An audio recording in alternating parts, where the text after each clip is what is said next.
E aí, pessoal, bem-vindos de volta. E agora eu quero, ainda fora do nosso projeto real, eu quero passar um último conceitozinho que também eu ia ter que super complicar o nosso projeto para ter que incluir isso lá. Então vamos pensar aqui no nosso exemplo. Existe um outro cenário onde a gente pode querer trabalhar com herança múltipla, só que a gente não precisa se preocupar com todos esses detalhes de inicialização de recursos, de repetição de método, esse tipo de coisa. Então deixa eu colocar lá aquele cenário inicial onde a gente tinha o problema. Onde a gente só tem... na verdade, melhor ainda, deixa eu até remover essa daqui e só copiar o método mesmo. Aqui, ó, o método de B e o método de C. Então, se aqui, na minha classe D, eu estou herdando de... Opa, aqui não tem A mais. Deixa eu remover. E deixa eu remover. Beleza. Qual é o problema aqui? Show de bola. Perfeito. Então, repara que aqui a gente tem aquele problema inicial, né? Métodos repetidos. E aqui na minha classe D, eu não consigo acessar esse método diretamente, o que faz sentido. Então, eu teria, obviamente, que ou pegar de C ou pegar de D.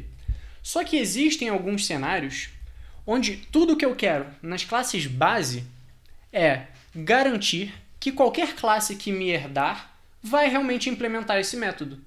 Exatamente como a gente fez aqui em conta, por exemplo, com a nossa taxa de saque. Eu só quero garantir que quem herdar vai implementar esse método, mas eu não tenho essa implementação. Então eu poderia, se fosse esse caso, vir aqui e transformar isso em uma classe, em um método puramente virtual. Aqui, mesma coisa. E com isso, quando isso acontece, eu venho aqui em D. Opa, obviamente eu preciso transformar isso em virtual. E aqui, virtual. Perfeito. Vamos ver o que está acontecendo. Isso aqui ainda não foi implementado, então ele está avisando, está dando erro. E agora se eu vier aqui, nesse método, e implementar, inclusive adicionando o override aqui, né, que é para dar aquela dica para a gente, quando eu implemento isso, eu não preciso mais especificar de onde está vindo esse método, eu não preciso mais usar a herança virtual. Obviamente, isso olhando assim parece óbvio, né? Mas realmente eu não preciso, por quê? Eu não tenho implementação. A minha classe D, ela não está recebendo esse método e recebendo esse método. Ela só tem a informação de que ela precisa implementar esse método. Então, a única implementação que eu tenho do método é realmente na classe mais especializada possível, na última classe da minha hierarquia. E isso, o que a gente está querendo dizer nesse caso? Quer dizer que essa classe aqui, ela é uma classe puramente virtual. Assim como eu tenho um método puramente virtual, se eu tenho uma classe que não possui nenhum dado e nenhuma implementação, se ela só possui métodos puramente virtuais, significa que ela é uma classe puramente virtual. E Vinícius, para que serviria uma classe puramente virtual? Em determinados cenários, tudo o que a gente precisa é de alguma interface para que a gente permita o polimorfismo. Por exemplo, eu queria em algum lugar, em alguma função,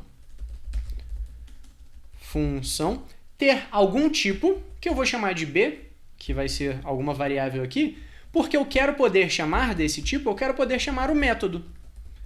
Então, o que eu garanto com isso daqui? Deixa eu ver qual é o problema. É uma classe abstrata, então, obviamente, não pode ser por cópia. Isso aqui precisa ser uma referência ou um ponteiro. Mas, basicamente, eu quero receber algum valor que seja de um tipo que eu saiba que possui o método. Mas eu não sei como ele é implementado, eu não preciso dessa implementação. Então, uma classe puramente virtual só serve para a gente poder fornecer uma interface para o polimorfismo. Então, eu posso ter uma classe do tipo D sendo passada para cá. Eu poderia ter uma outra classe do tipo E passada para lá, que implementa esse método de outra forma, com outra implementação que não tem nada a ver, eu poderia passar sem problema para cá. Então, repara que a intenção de uma classe puramente virtual é fornecer uma interface para que o polimorfismo seja usado em algum lugar.